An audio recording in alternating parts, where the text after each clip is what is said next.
Welcome to Good Game, the show for gamers by gamers. I'm Hex. And I'm Barjo. It's the issue that divides gamers from non-gamers more than any other. Violence in video games, and in particular the effect playing violent games can have on us. Well, we tackle this issue head on tonight, firstly with a game that has made even us seasoned players wince more than once, Dead to Right's Retribution. And then Ajax goes in search of the answer to this question. Does playing violent video games desensitize us to real-world violence? He meets some experts who've done the research to say that it just might. Now, this is a violent episode, so consider yourselves warned. But if all that's a bit intense, we'll also be taking to the skies and dogfighting our way to victory in Skycrawler's Innocent Aces. Plus, we bring you our pick of the worst voice acting of all time. Now, there are some real shockers in there, so consider yourselves warned. But first, can you be guessing this tasty morsel of gaming goodness?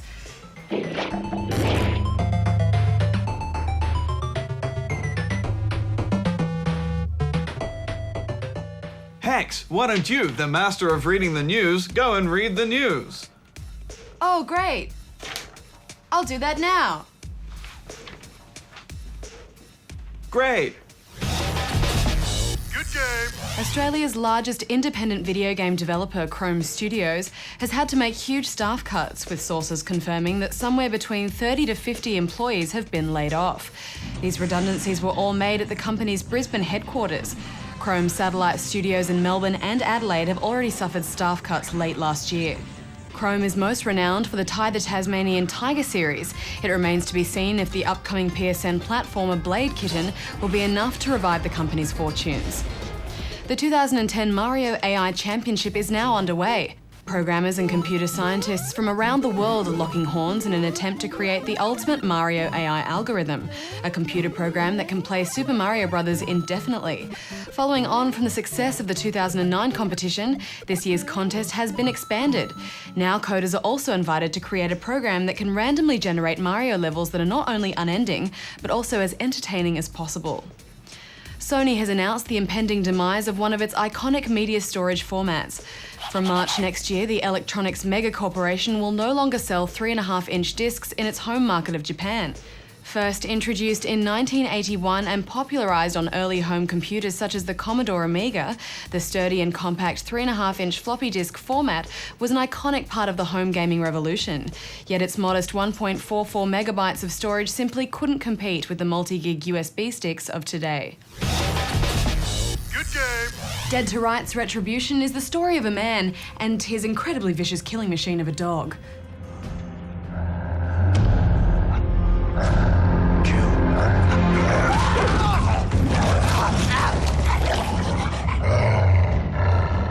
Jack Slate thinks of himself as a good cop who gets the job done any way that he can, usually with violence. His father tries to get him to change his ways, but Jack is the stubborn sort. It's like Turner and Hooch, except they're both psychopaths. Now, a tiny spoiler warning here. If you've got a spoiler-proof hat, now's really the time to put it on.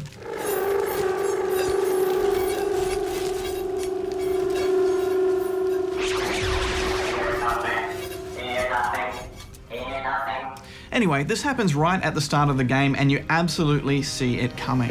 Dad! Slate's father is killed, and this sends Slate on a rampaging path of revenge, and the death scene here is so bad that it's good. And let's watch it together, shall we? This is Slate, badge B26354. Officer down! Repeat, I've got an officer down! City Port, Dockside East, request immediate assistance! Oh God, no! Oh God! I can't stop the bleeding. I can't. I need help. Jesus Christ, where are they? Dad, hold on! Oh God, hold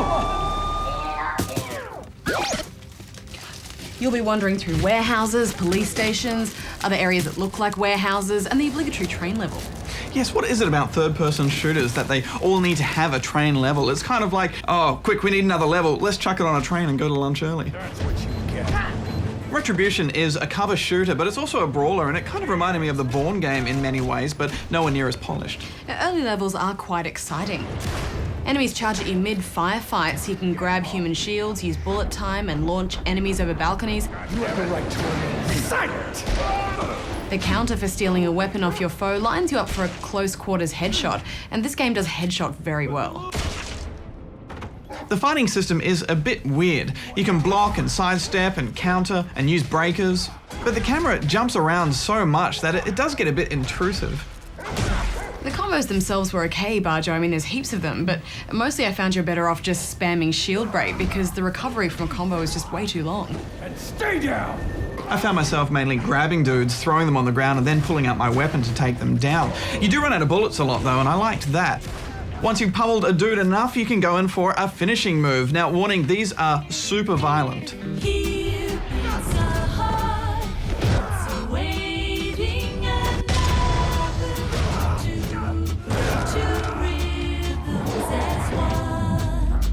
Darling, as it's calling for your heart to fall in love. Sweetly, yes, it's calling for your heart to fall in love.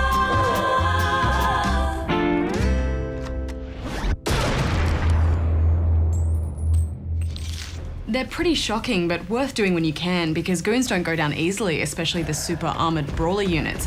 By doing finishing moves and performing combos, you'll fill your bullet time meter.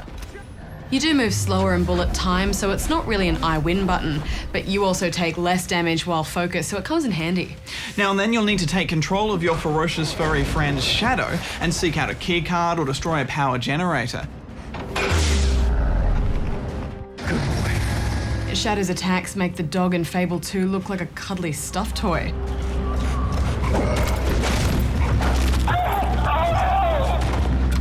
You can also order Shadow to attack foes when you play as Slate, and he can even collect weapons for you. Sometimes it was a bit unresponsive though, and he'd just do what he liked, but I don't know, I have a soft spot for him, even if at times he did go completely nuts.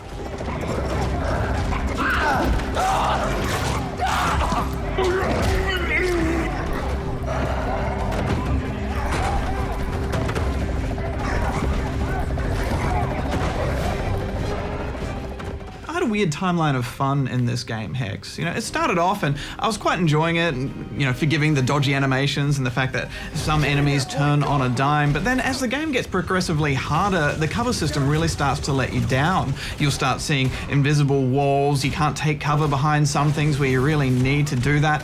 And then after about 3 or 4 hours, even with Shadow trying to bark you in the right direction, the level design just repeatedly lets you down. Yeah, I can see that they've tried to keep things interesting by drip feeding you new weapons and throwing new enemies at you, and they have provided you with markers like flashing green lights in the more confusing levels, but the bad dialogue and bland level design, it just starts to grate on you after a while. You need help. A doctor. Tonight, you're my doctor. And I kind of think I might be in need of a sponge bath. Ow. And then, just to top it all off, the last few missions are all about babysitting another character. Yeah, the first one was this medic and you have to hug her to heal her. It's so annoying. Yeah, and the second one was this guy that you have to push through a whole bunch of levels, not just one. And I just don't want to be picking up a dude and then putting him down to fight and then picking him up again and moving him on. Listen up, devs. Babysitting characters for more than 20 seconds is not fun. Please stop doing it. What about our deal? Yeah, I doubt anyone's going to want to keep playing after they reach the first one, which is a shame because there's so many great pockets of fun here. I just felt the whole game was generally lacking in inspiration. I'm giving it 5.5 out of 10 rubber chickens. I agree with everything you just said, including your score. I'm giving it 5.5 as well. Good game. The potential damaging effect of playing video games has been debated for decades now, especially the issue of violent video games desensitizing us to real-world violence. Ajax, our reporter, takes to the road to talk to the experts to find out what the latest research is telling us. What is it telling us? I don't know. Gaming allows us to explore different worlds and experience new things. As gamers, that's what draws us back in again and again. But have you ever stopped to think about how these experiences might be shaping the way we see the real world, or how we react to it?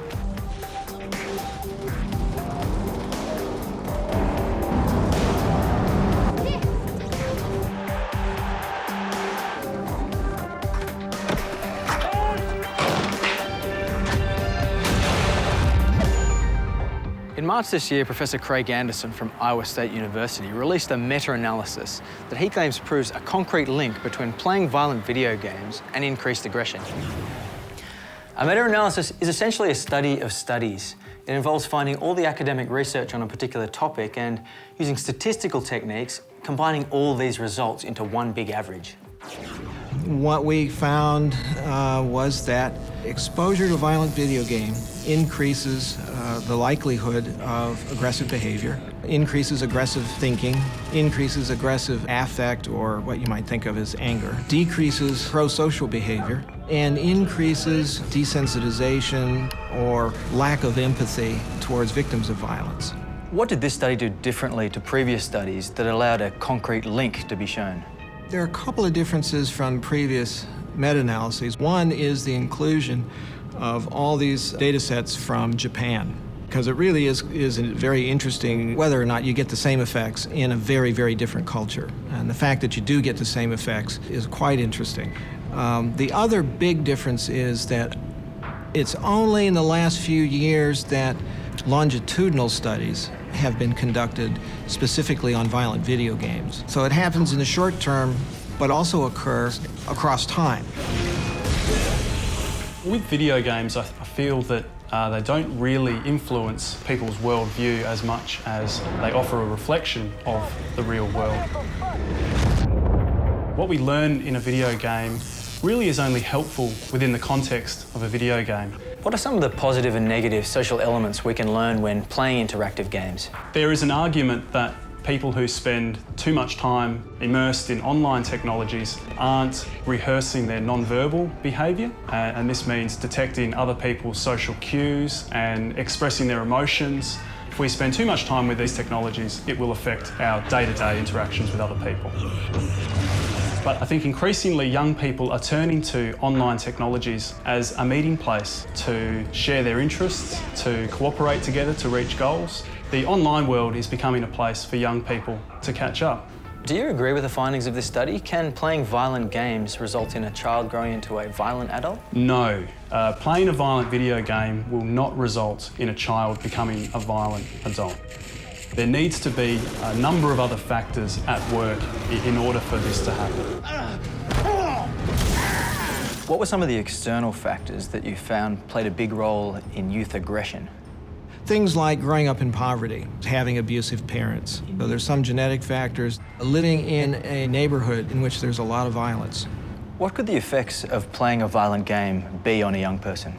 You take a normal, healthy, low-risk child who has no other risk factors, and they start playing 2 hours or 3 hours a week of violent video games. Is that person going to become a serial killer or a school shooter? The answer is no. But playing a lot of violent video games, over time, they will become a more physically aggressive person than they would have been had they not played those video games. Does this new research mean that games with violent content should be banned? Banning violent video games won't have any substantial effect on youth aggression and violence. It's going to hurt Australian business. We're going to be promoting piracy because any tech-savvy young person will be able to go online and gain access to this material, whether it's restricted or not. We're going to be limiting creative expression in the Australian video game industry. And we're going to be infringing on adults' freedoms to read, see and hear whatever they like. The average gamer is a grown-up, and therefore we should have grown-up content available for those people. I mean, just as I'd like to watch The Sopranos, I'd like to play Splinter Cell, and as an adult, I have that choice.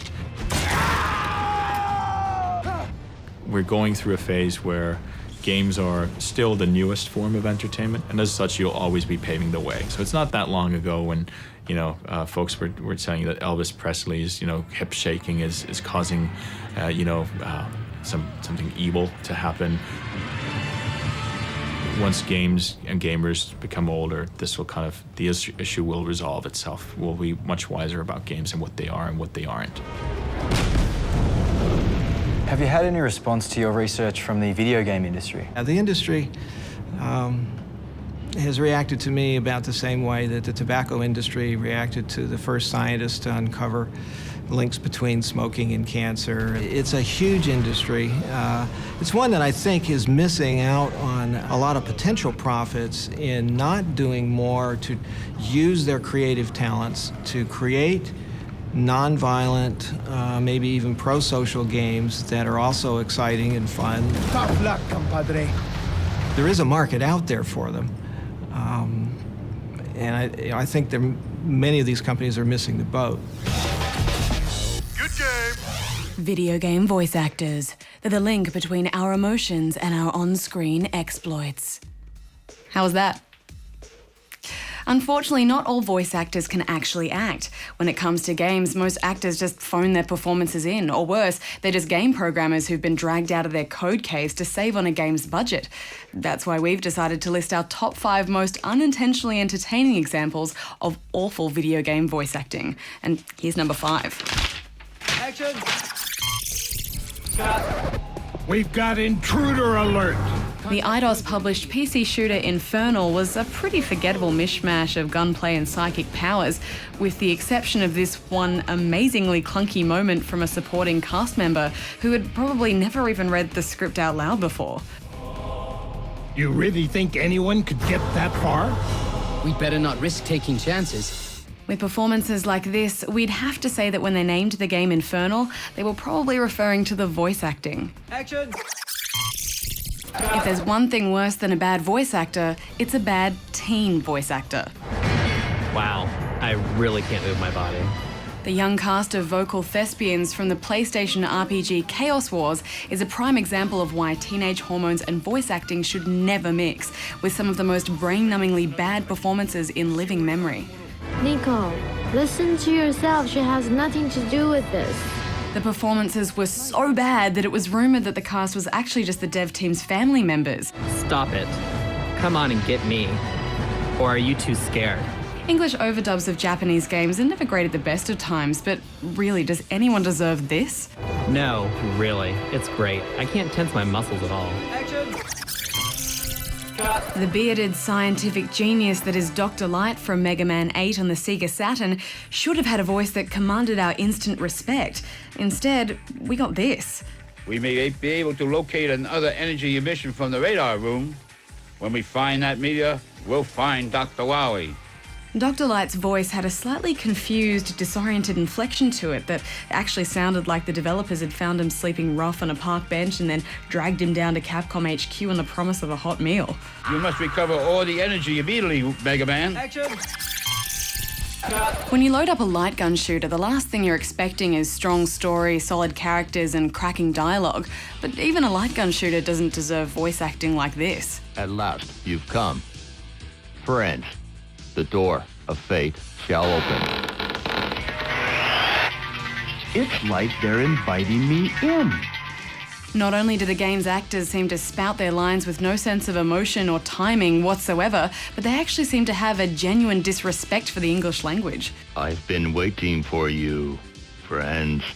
Goldman, do you know what you're doing? I'm fully aware of what I'm doing. Can't you see? Man committed a sin, disturbing the life cycle of nature. The original sin that man is responsible to protect the life cycle. All of which culminates in a truly horrific finale, with House of the Dead 2's final boss turning out to be far more rubbish than even we expected. I am the one who rules over nature. I shall destroy and hate mankind. I am the Emperor. Action! Cut. What is it? Of course, it's our number 1 pick for the worst ever video game voice acting, and it's Resident Evil 1.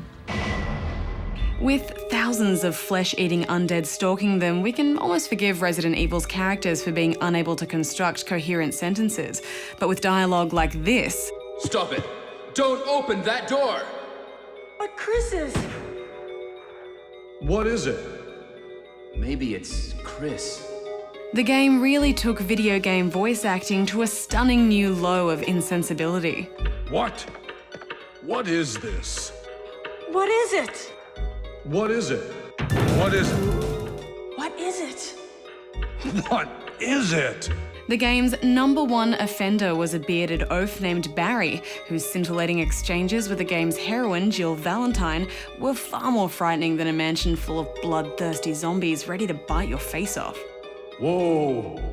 This hall is dangerous.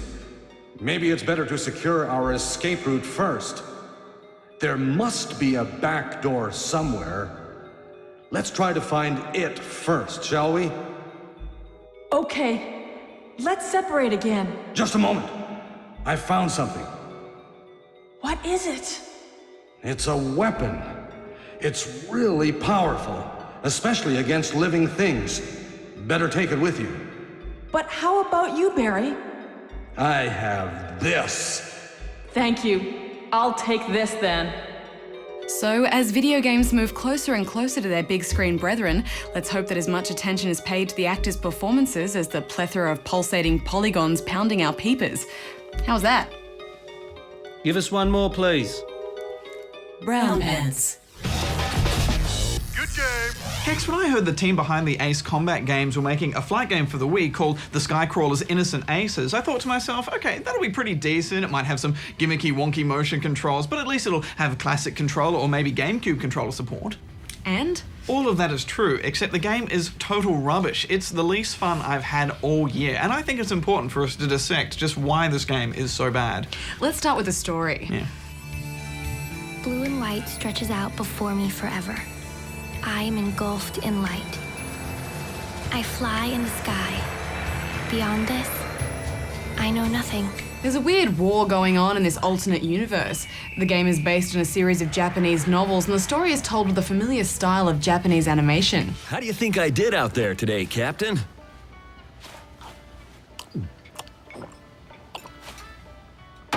Well, not too bad. Which would be great if it made any sense. Even by mission 7, you still have no idea who you're fighting or why you should care. There are these weird pilots called children, and everyone's a little bit freaked out by them, probably because their name is a mixture of the word kill and children. And I was freaked out by them too. They're kind of pleasant when they're talking about how beautiful flying is, but then they'll just kill all these guys without showing any remorse. I just don't get it, and all of this would be forgivable if the game was any good. Man, this town's got it rough. The higher-ups knew, didn't they? The in-game chatter is constant and tries to tell a story of its own within each fight. The dialogue is typically over the top and cliched for this style of game, and at times it is humorous, although not for the reasons that developer intended. It's amazing. Refreshing. Don't go crashing and ruin it. Roger. Yes, flight game chatter should just be kept to do a barrel roll, and that's it. Yeah, eventually you'll shut off the annoying music only to realise you have to turn it back on again because muting the audio also mutes all the dialogue and the cutscenes. Enemy confirmed. The controls with the nunchuck and the Wii mode, and even with the classic controller, just aren't precise enough for this type of game. You can do stunt moves which will pull you out of danger, but they rarely put you in the position you expect them to. The first few missions are easy, straightforward, and dull. A barrier? They must be hiding something. Then you hit this mission where you have to photograph things, which is the first one that'll actually test your abilities. But you're given a plane with such terrible handling that the difficulty jumps from a 2 to a 1000. You'll end up stalling all over the place, and unless you come in at just the right angle to take out the attackers 3 times in a row, you'll fail. I must have failed that mission 10 times in a row, Hex. 10 times. Ouch. I know, and it's unfair because it's the interface's fault that I'm failing, not my own skill. And if I wasn't reviewing this, I definitely would have perma-rage quit by now. I got so angry with the characters too, I found myself back-chatting with the screen. Happy hunting, everyone. Happy hunting, everyone. Hey, Bond. By the way, use code names in battle. Code name for you, stupid pilot face. Oh, right. Also, every mission has a time limit. It's that classic gaming technique. If your gameplay isn't exciting enough, put a time limit on it. And it seems like they've done it for no reason. I mean, why even have a time limit on a photograph mission? And why have one and then not explain why it's there? I told you, it takes time. First target down.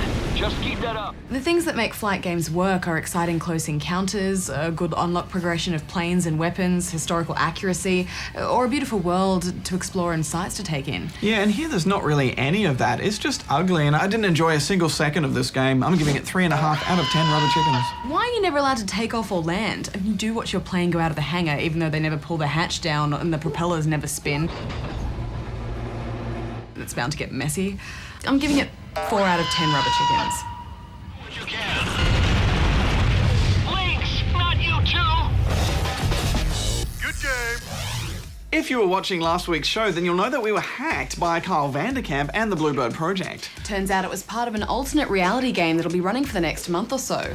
For last week, Kyle and his mates have been running the Stop Bluebird campaign, but today the game took a big turn when the masterminds behind Bluebird launched a counter-attack. To find out more and join in on the global game, go here. But first, did you guess the game for this week? It was Zack McCracken and the Alien Mindbenders on PC, a LucasArts point-and-click adventure, and the first game that Sam & Max creator Steve Purcell ever worked on. Well, that's it for another week. Next week, we'll be taking a look at the best the net has to offer in free Flash-based browser games, including Lord of Ultima, Farmville, and Robot Unicorn Attack. Plus, we're not the only ones who like video games. Yeah, I know. Burglars are increasingly targeting video game collections, so we look at why and how you can best protect your precious gaming gear. Drop by our forums and leave a comment about tonight's show or gaming in general. We'd love to hear your thoughts and ideas. There's also lots of great stuff to watch and download, including Darren's own ringtone.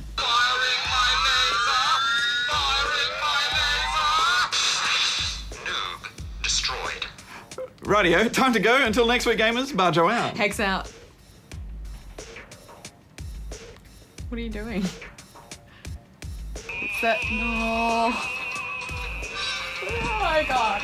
Can't get it out of my head. Worst $2.50 I've ever spent on an app.